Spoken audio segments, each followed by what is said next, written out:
In agriculture, throughout the last year and this year, particularly more focus has been on some yojana, and I am sure that you know more about these yojana in agriculture.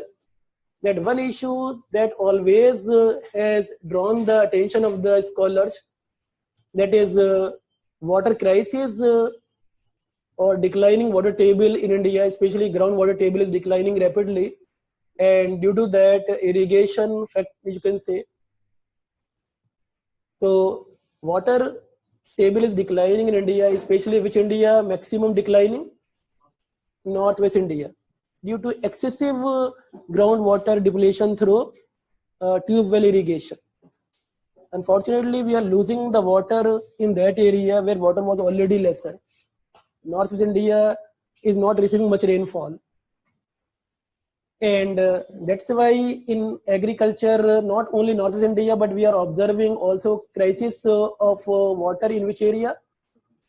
Bundelkhand, Marathwada and Vidarbh area of Maharashtra. Marathwada and Vidarbh area. Also, you can say Telangana area. Can you tell me which kind of program of the government to deal with the water crisis in these areas, and then to promote the agriculture in these areas? As far as Bundelkhand is concerned, then we are observing that ponds are being dug, ponds digging to store which water? Rainwater in Bundelkhand. Even one more thing we have discussed, canal construction. Which canal construction? Via Panna National Park, Ken Betwa Link Canal. That is that will take time, but digging the ponds under Mahatma Gandhi National Rural Employment Guarantee Scheme, and then conserving the water, storing the rainwater in Bundelkhand area. But in Maharashtra area, state government of Maharashtra also launched very ambitious program to make Maharashtra drought proof, Jal Yukt Shivar. So also this yojana of Maharashtra government remained in news a lot, Jal Yukt Shivar, because Maharashtra has seen drought in Marathwada for 3 years consecutively. 13, 14, 15 have been the drought year for Marathwada. That's why Jal Yukt Shivar Yojana, to make Maharashtra drought proof. This Yojana of Maharashtra government, Jal Yukt Shivar, could you tell me that this Yojana is trying to increase which thing? Recharging of groundwater, groundwater recharging.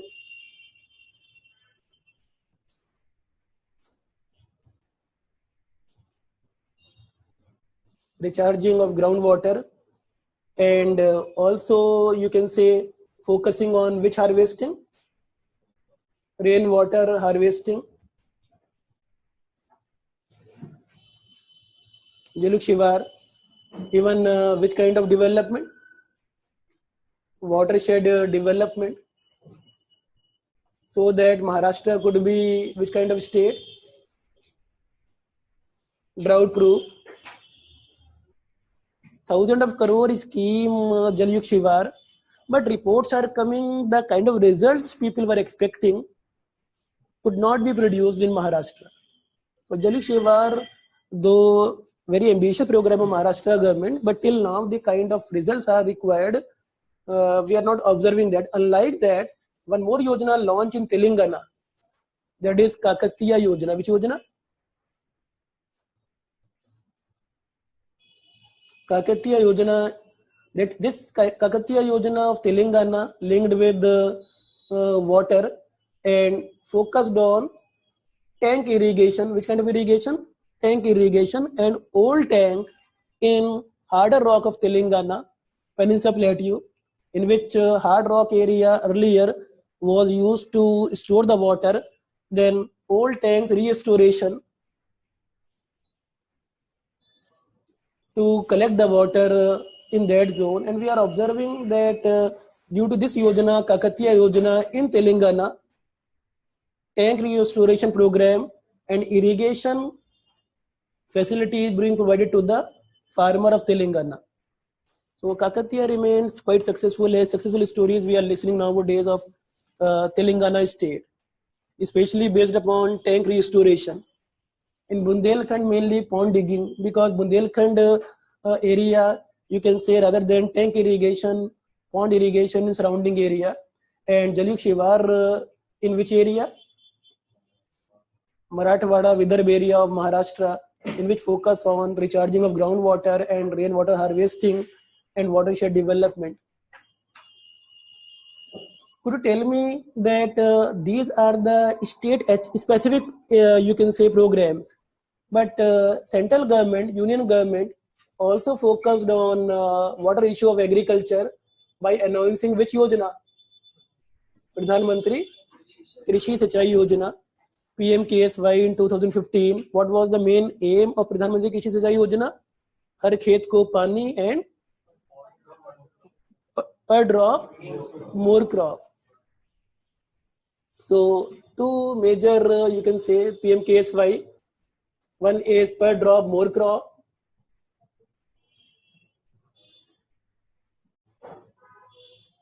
And also har khet ko pani.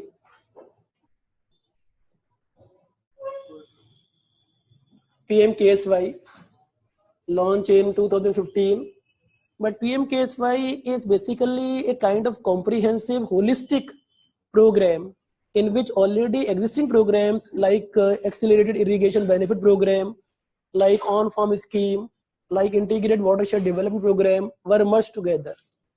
And number of ministries were there already. So it is basically a kind of bringing the system under one umbrella rather than different ministries, different work. So PMKSY holistic and integrated approach in which per drop more crop, har khet ko pani, by integrating already existing program under one umbrella. Some programs were running under Ministry of Agriculture. Some programs were basically under Ministry of Water Resources. So some program Ministry of Rural Development. So these were brought into one scheme, Pradhan Mantri Krishi Sinchai Yojana. In that, per drop more crop, for that, which kind of irrigation program? Promotion of micro irrigation. As you know, that in our country we are focusing on drip irrigation. That is a model of the Israel. Number of the government, state government of India even taking the help of Israel. And also other than drip irrigation, sprinkler. In drip irrigation, most effective irrigation you can consider, that is part of per drop more crop. In har khet ko pani, you can say that number of wells digging, well digging, rainwater harvesting.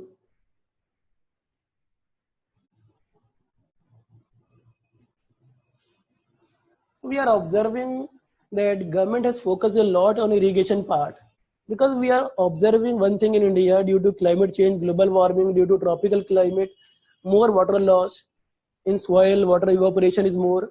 So problem would be of irrigation a lot in upcoming future, not right now, even future this problem would be further aggravated.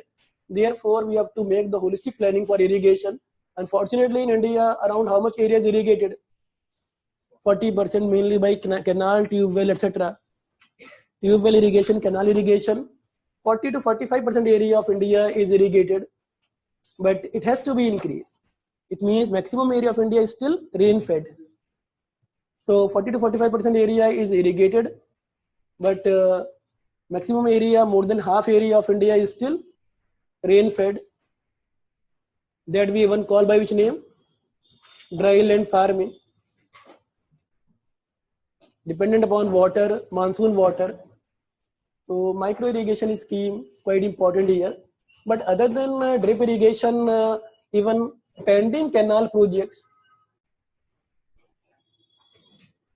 pending canal project completion, even under one scheme AIBP. AIBP means A for accelerated, I for irrigation, accelerated irrigation, benefit program. So pending canal project completion. So canal construction in India basically promoted, or pending work is promoted? Pending work. Otherwise, we are observing that canal construction of the past not very effective solution of water crisis. Because in canal, we are observing normally in canal area, salinity is increasing.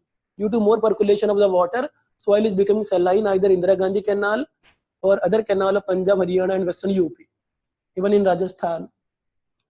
But already how much, you can say a lot of money has been, you can say, already spent, then pending canal project we can complete. So a lot of focus on pending project rather than the new construction of the canal in India. But which kind of irrigation we are promoting nowadays? New micro irrigation. So one area would be water crisis. For that we have PMKSY. Any other kind of scheme in India? You all know which is scheme?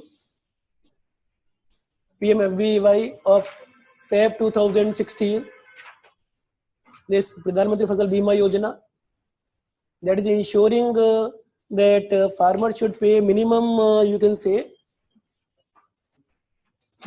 minimum premium. That is hardly 1.5% for Rabi crop.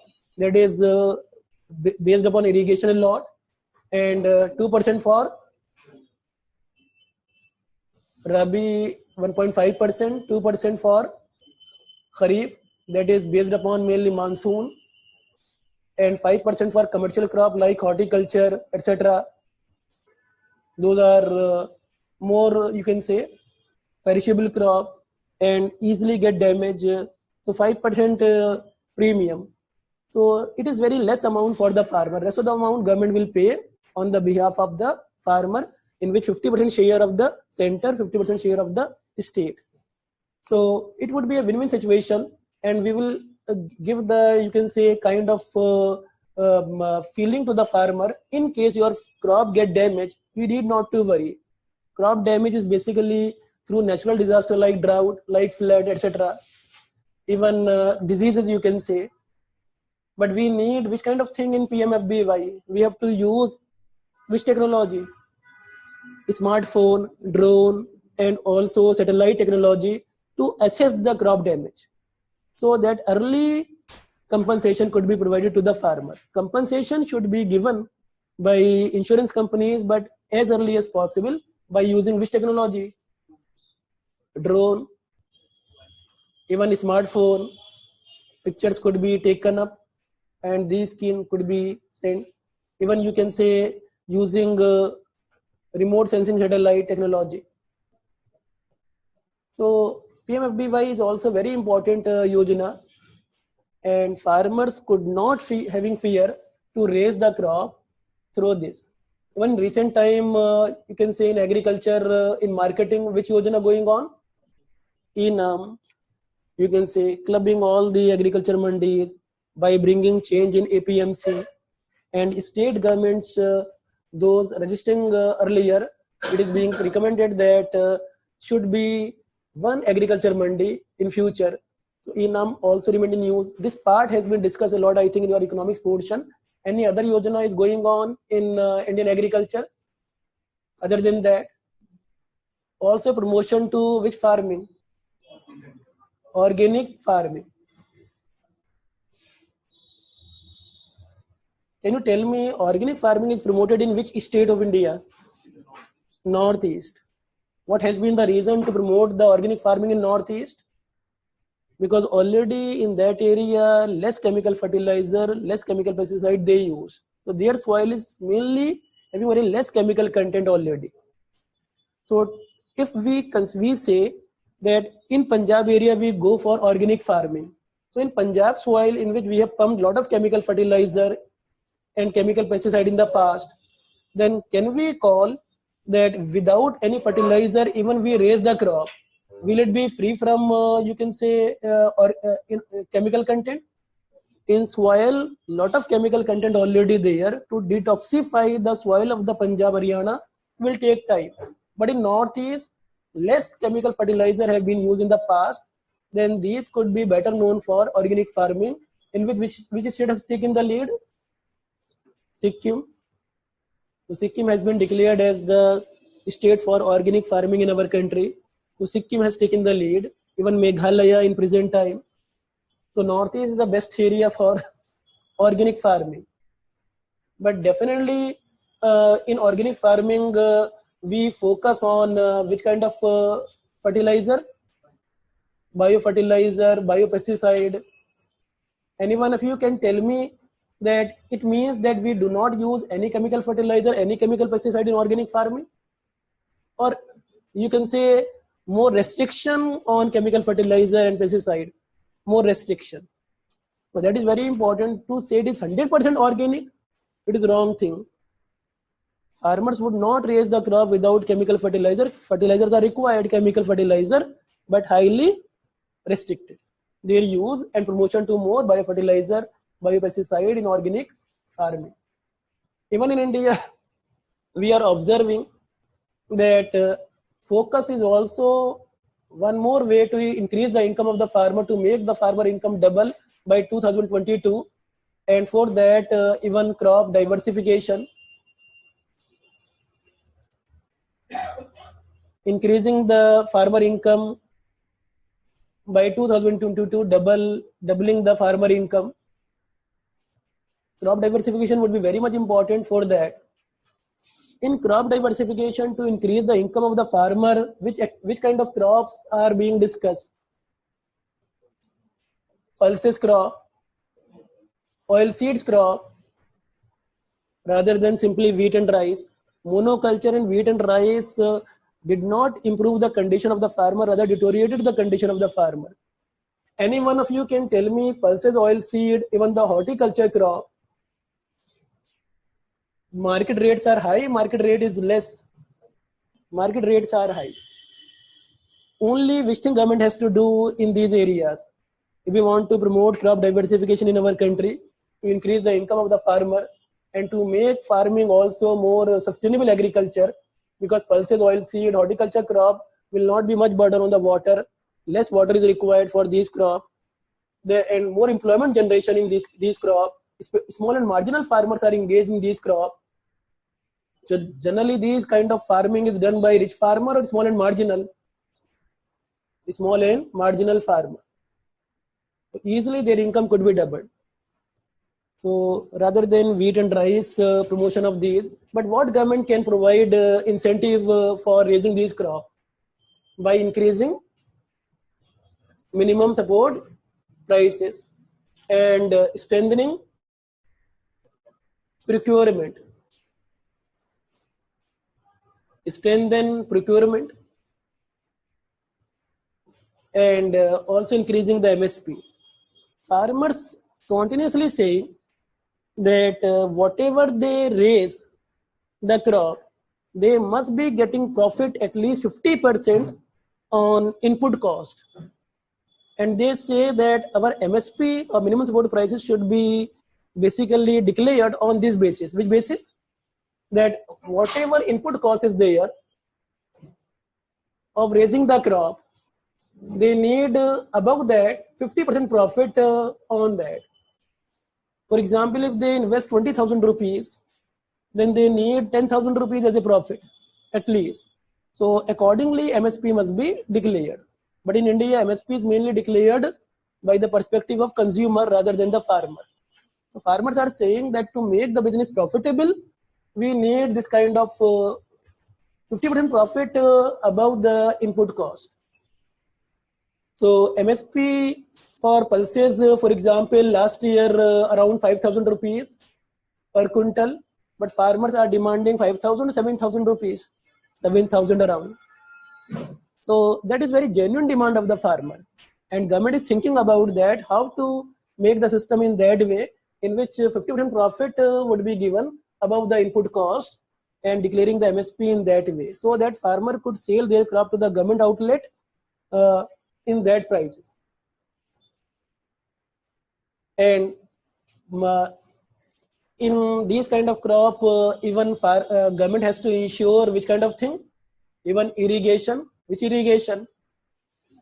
Micro irrigation. Government has to provide you can subsidy on the equipment of the micro irrigation. So these things are being done by the government. Horticulture, we need micro irrigation. Horticulture in India, if I want to know, even the Kurukshetra of this particular month was also linked with horticulture. Then in horticulture, we include which crops? Fruits, vegetables, flowers, even sericulture we include number. We can say the horticulture crops mainly based upon vegetable, fruits, also flowers, and even honey bee, etc. Some activities. So could you tell me horticulture crops are providing more employment, less employment in India? These require a lot of care. So basically, a lot of farmers will be getting employment if India is shifting towards the horticulture crop. Then employment generation will be huge. So one advantage of horticulture, employment generation in the rural area. First is second thing about horticulture crop, that market prices of these crops are even high. And also to ensure food security or nutritional security, we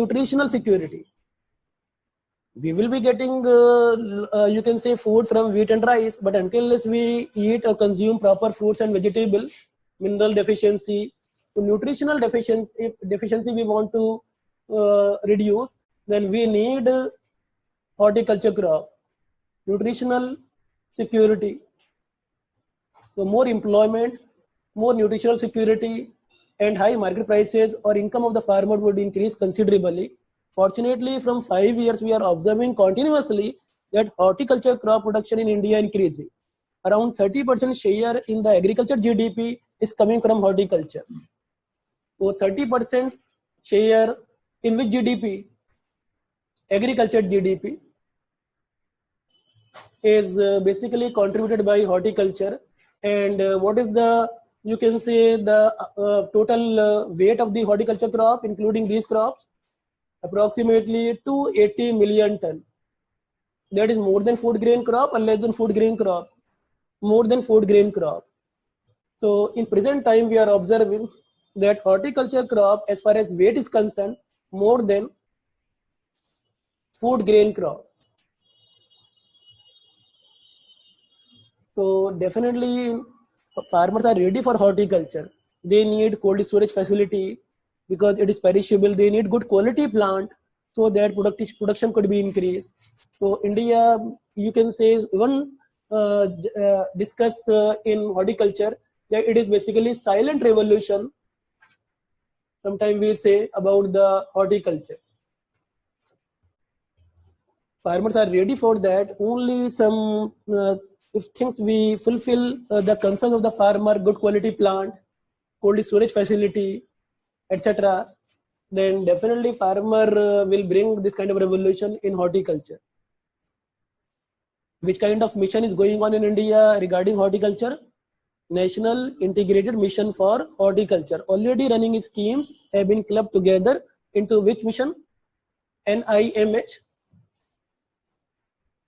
One question is expected on this particular part, horticulture, National Integrated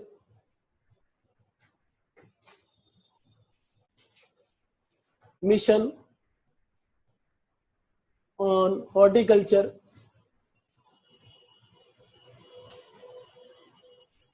Which kind of integration has been done in NIMH or National Integrated Mission for this horticulture?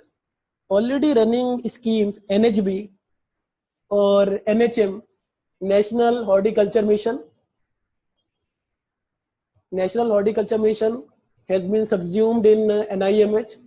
Also, National Horticulture Board, even one kind of board, cotton development, this not you can say coconut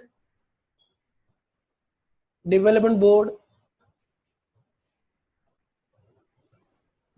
national, you can say one kind of mission, bamboo mission.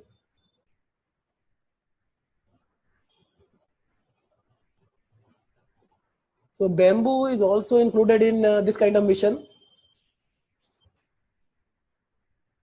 So National Bamboo Mission and Coconut Development Board, etc., and National Horticulture Board, and National Horticulture Mission, all have been merged into which Yojana? NIMH. And also one more Yojana was running in Northeast separately, Horticulture Mission for Northeastern State and Himalayan Zone. And this Yojana also merged into this part in NIMH. Horticulture mission in which area? Northeastern area and other Himalayan zone. Horticulture mission for Northeast and in Himalayan zone already also merged into that.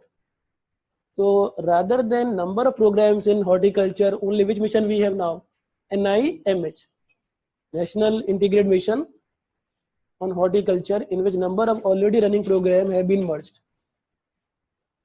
Other than this part, in agriculture, number of other issues like food processing industries, etc., focus is there. So purpose of present time in policy, how to increase the income of the farmer, focusing on irrigation, focusing on insurance and compensation, focusing on, you can say, diversification like horticulture, and better integration, holistic fashion, in which all the ministries are coordinating with each other.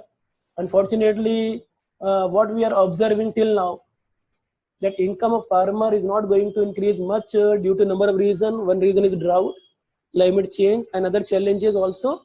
You can say prices in the market fluctuating a lot, volatile prices we are observing. So India can't achieve second green revolution without bringing changes in our agriculture. Certain Yojana government launch, but certain other things are to be required. And second green revolution, if I say, is in process rather than already, you can say, finished. So rather than, if we talk about which kind of revolution we needed in our country, second green revolution, and we are observing the initial phase of the second green revolution in our country, in which PMKSY, PMFBY, ENAM, and NIMH, etc. will help a lot.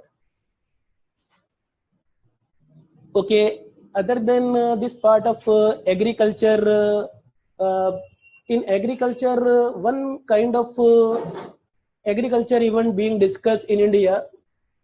Which agriculture? Sustainable agriculture. And one mission is there in India, National Mission for Sustainable Agriculture. Under which plan? Under National Action Plan on Climate Change. So one climate change angle is given, National Action Plan on Climate Change. That is also called in short form NAPCC in 2008. Under 2008, to deal with climate change, 8 plan or 8 mission were included. In that, one mission was National Mission for Sustainable Agriculture. What is the purpose of sustainable agriculture? Is it organic farming, or is the larger version the organic farming? Larger version, in which we consider conservation of water based upon micro irrigation, in which we consider drought resistant variety, in which we consider variety of the seed should be handling the climate change, and also you can say agriculture should be profitable for the farmer in long run without damaging the environment. So sustainable agriculture is not only organic farming, even beyond that. And we conserve the resources, for example water resource, and we go for good quality seed. And one kind of yojana is also running in India, sustainable agriculture, Paramparagat Krishi Vikas Yojana,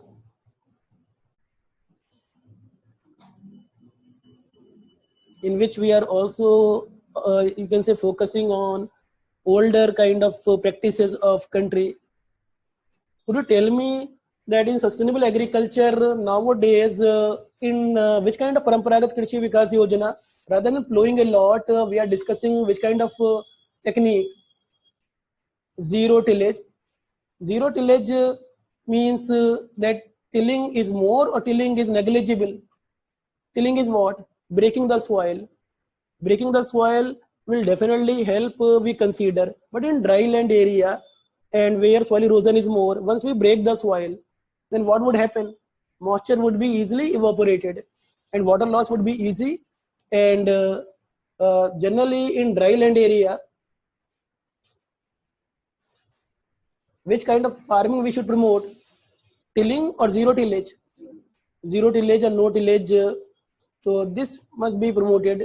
So these all are, you can say, organic farming, zero tillage, water conservation, micro irrigation, all are part of sustainable agriculture, providing drought resistant varieties. So once you feel the agriculture, which are the issues, then number of programs are running. You can connect those programs with this. For water issue, you can focus on PMKSY. For volatile nature, you can focus on PMFBY. For marketing purpose, you can focus on ENAM. And for providing holistic approach, you can focus on crop diversification and sustainable agriculture.